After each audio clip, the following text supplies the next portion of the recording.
మేడిగడ్డల నీళ్ళు ఎత్తితే పోయాల్సింది అన్నారంలో. అన్నారం ఆల్రెడీ పలిగిపోయింది అని అన్నారంలో గేట్లు తీసి అన్నారంలో ఉన్న నీళ్లు కిందికి వదిలినాం. మేడిగడ్డ కుంగిపోయిందని చెప్పి మేడిగడ్డలు ఉన్న నీళ్లు సముద్రానికి వదిలినాం. ఇందులో నుంచి ఎత్తి అందులో పోసి, అందులో నుంచి ఎత్తి ఇందులో పోసి కాకి లెక్కలు రాసి 1,00,000 కోట్లు మింగి ఇవాళ అది మొత్తం కుంగిపోయిందాన్ని ఎట్లా బాగు చేయాలో దానికి సలహా చెప్పరు. పోదని రా చూసేద్దామంటే రారు.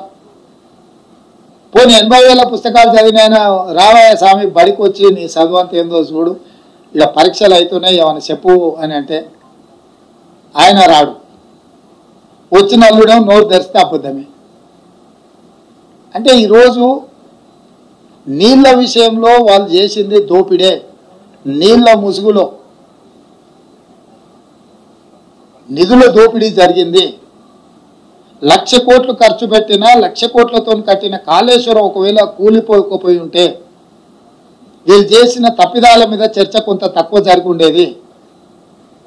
ఇవాళ మేడిగడ్డ కుంగిపోయింది, అన్నారం పగిలిపోయింది అని చెప్తుంటే మళ్ళీ మేడిగడ్డ నుంచి నీళ్ళు అయితే అన్నారంలో పోయమంటారు. అంటే వితండవాదంతో ప్రజల్ని మభ్యపెట్టాలన్న ఆలోచన. ఇక నిన్న ఆయన అచ్చంపేటకు పోయి చెప్తున్నాడు మొత్తం ప్రాజెక్టులు వాళ్ళకి అప్పచెప్పిరా. ఎవరు అప్పచెప్పిరా ప్రాజెక్టులు? ఇంటికి పిలిచి పంచపక్ష ప్రమాణాలు పెట్టి జీవోలు మీ ఇంట్లో తీసి మొత్తం కొల్లగొట్టమని చెప్పి మీరే తాళాలకు గుర్తి జగన్ రెడ్డి చేతిలో పెడతారు. కృష్ణానది జలాలు మీరు కొల్లగొట్టకపోండి. స్వయంగా కేసీఆర్ మాట్లాడింది చూపించినా కూడా కనీసం ఇప్పటికైనా అర్థం చేసుకొని నోరు మూసుకొని ఉంటారేమని మేము అనుకున్నాం. మళ్ళీ అదే తప్పుడు మాటలు మాట్లాడుకుంటూ ఊరి మీద తిరుగుతున్నారు. గోదావరి జలాలు అట్లా పోయినాయి, కృష్ణానది జలాలు ఇట్లా పోయినాయి, ఉద్యోగ నియామకాలు కోర్టులకు వదిలేసిండ్రు, రాష్ట్రంలో పరిపాలన గాలికి వదిలేసిండ్రు. 10 ఏళ్ళు వాళ్ళు అమలు చేయని వాళ్ళు ఇచ్చిన హామీలు. నేను ఇప్పుడు కూడా సూటిగా టీఆర్ఎస్ పార్టీకి సవాల్ విసురుతున్నా.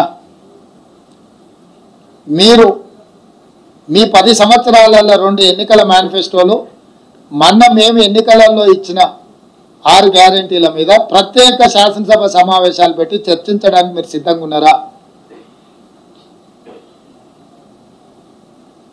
వీళ్ళ వ్యవహారం ఇట్లుంటే సరిగ్గా మొదటి రోజు బీఆర్ఎస్ వాళ్ళు మాట్లాడిన ప్రెస్ మీట్ కాగితాలు తీసుకొని వచ్చి బీజేపీ వాళ్ళు మాట్లాడుతారు. పొల్లు ఓకుట హరీష్ రావు మాట్లాడిన తెల్లారి కిషన్ రెడ్డి మాట్లాడతాడు అదే భాష. అదే వాళ్ళిద్దరి భాషలో, భావంలో, ఆలోచన విధానంలో ఏమీ తేడా లేదు.